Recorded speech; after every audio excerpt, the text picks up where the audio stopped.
Hello everyone, welcome back to our YouTube channel Login Aid. Today in this video, I'm going to show you how to enter referral codes on Temu. Referral codes are unique codes that help you receive discount and incentives when you use it to invite friends on Temu.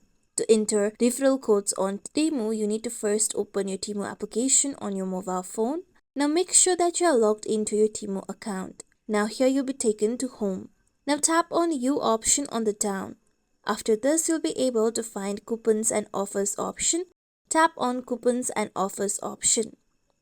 After this, now here you need to enter the code on the given box. After you enter the referral code on the given box, tap on Apply option on the side.